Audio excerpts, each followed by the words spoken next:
গুনাহ ছোট হোক অথবা বড় হোক, সকল প্রকার গুনাহের থেকে বেঁচে থাকা এটাই একজন মুমিনের কর্তব্য।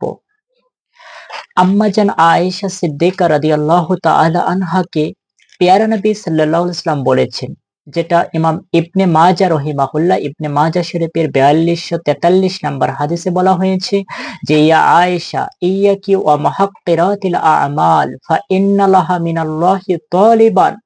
আল্লাহর হাবিব বলেছেন, হে আয়েশা, তুমি ছোট ছোট যেই গুনাহগুলো আছে সেই ছোট ছোট গুনাহের থেকে তুমি বিরত থাকো, বেঁচে থাকো। কেননা এই ছোট ছোট গুনার ব্যাপারে আল্লাহর কাছে জবাবদিহিতা করতে হবে।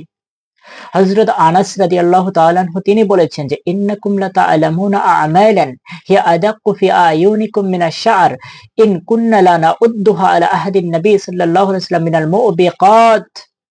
যে আনাস রাদিয়াল্লাহু তাআলা আনহু বলতেছেন যে, তোমরা যে ছোট ছোট চুলের চেয়েও চিকন, যেটাকে তোমরা অপরাধ হিসাবে মনে করো না, একদম সংকীর্ণ তোমরা মনে করো যে এটা কোনো একটা অপরাধী না, কিন্তু আল্লাহর হাবিব সাল্লাল্লাহু আলাইহি ওয়াসাল্লামের যুগে আমরা এই সকল অপরাধগুলোকে আমরা ধ্বংসকারী হিসাবে মনে করতাম, যে এই অপরাধগুলো আমাদের জীবনকে ধ্বংস করে দেবে।